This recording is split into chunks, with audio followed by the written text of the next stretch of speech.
थे? मुझे ये बताएं 43 अरब रुपए जो है वो कहाँ गए पैसे? आप आप वजीर खजाना रहे हैं, यहाँ पे आके मतलब ये अपने तमसील आंखें बंद कर ली हैं। अच्छा मुझे ये बताया ना कि नैब क्यों इन्वेस्टिगेट नहीं कर रहा आटे की चोरी, नैब क्यों इन्वेस्टिगेट नहीं कर रहा चीनी की चोरी? अगर नैब को ईमानदारी से इन्वेस्टिगेट करना है तो ये भी नहीं पता इन्वेस्टिगेट करें कि चीनी की अच्छा इन्वेस्टिगेशन ये बताएं, एफआईए ने एफआईआर काट दी है, इनको ये भी नहीं पता। अच्छा मुझे बताएं मिफ्ता भाई कि ये जो स्टेट बैंक एक्ट जो है इसमें जो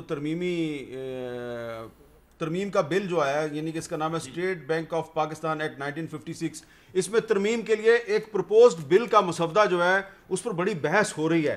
तो ये बात तो जब आप वजीर खजाना थे उस वक्त भी होती थी कि स्टेट बैंक जो है उसको खुद मुख्तारी मिलनी चाहिए, अब आपकी पार्टी इसकी मुखालफत क्यों कर रही है? देखिए हामिद भाई, गुजारिश ये है कि दो किस्म की माशी पॉलिसीज होती हैं, एक फिस्कल पॉलिसी और एक मॉनेटरी पॉलिसी जी। फिस्कल पॉलिसी से मुराद ये है कि जो बजट का हुकूमत का खर्चा होता है वो अखराजात होते हैं। अगर हुकूमत के अखराजात बढ़ जाए तो मीशत थोड़ी तेज चलती है, अगर टैक्स बढ़ जाए तो मीशत थोड़ी स्लो हो जाती है। ये फिस्कल पॉलिसी होती है। एक मॉनेटरी पॉलिसी होती है कि कितने पैसे छापने हैं। इसके अंदर हमारे यहाँ ये भी होता है कि डॉलर का क्या रेट होना चाहिए, रुपए का क्या रेट होना चाहिए, सूद कितना होना चाहिए। अब अगर ये चीजें आप इंडिपेंडेंट तो कर देते हैं पाकिस्तानी हुकूमत से, मिनिस्ट्री ऑफ फाइनेंस से तो इंडिपेंडेंट कर देते हैं, लेकिन आईएमएफ से इंडिपेंडेंट नहीं करते। ये पिछली मर्तबा जब यूनुस दागा साहब सेक्रेटरी फाइनेंस थे और असद उमर भी थे फाइनेंस मिनिस्टर, तो ये भी बात करते थे कि आईएमएफ जब आपको भाषण देता है स्टेट बैंक का इंडिपेंडेंस करने का, तो फिर साथ साथ परफॉर्मेंस क्राइटेरिया क्यों लगाता है या बेंचमार्क क्यों लगाता है कि स्टेट बैंक ये करे ये करे ये करे। अगर अगर आपको इंडिपेंडेंस चाहिए तो फिर सिर्फ हुकूमत पाकिस्तान से इंडिपेंडेंस क्यों, फिर आईएमएफ से भी इंडिपेंडेंस करें। ये बताइए, आप ये कह रहे हैं कि आईएमएफ के मातहत रहेगा। एक मिनट मेरे व्यूअर्स को जरा ये बता दें कि ये जो स्टेट बैंक का जो एक्ट है, क्या ये एक्ट जो है इसमें यह कहा गया है कि स्टेट बैंक पर मिनिस्ट्री ऑफ फाइनेंस का कंट्रोल नहीं होगा?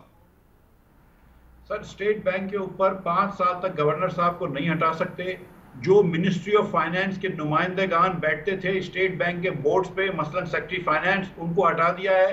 जो बोर्ड के मेंबरान जो अपॉइंट होंगे वो मिनिस्ट्री फाइनेंस नहीं कर सकती। तो स्टेट बैंक का तमाम दारो मदार उससे तमाम इन्फ्लुएंस पे खत्म कर दिया है। अच्छा। अब गवर्नर साहब जो है वो 5 साल के लिए आएंगे, वो आईएमएफ से आए हों या जहां से भी वर्ल्ड बैंक से आए हों, वो अपनी मंशा पे पूरी हुकूमत चलाएंगे।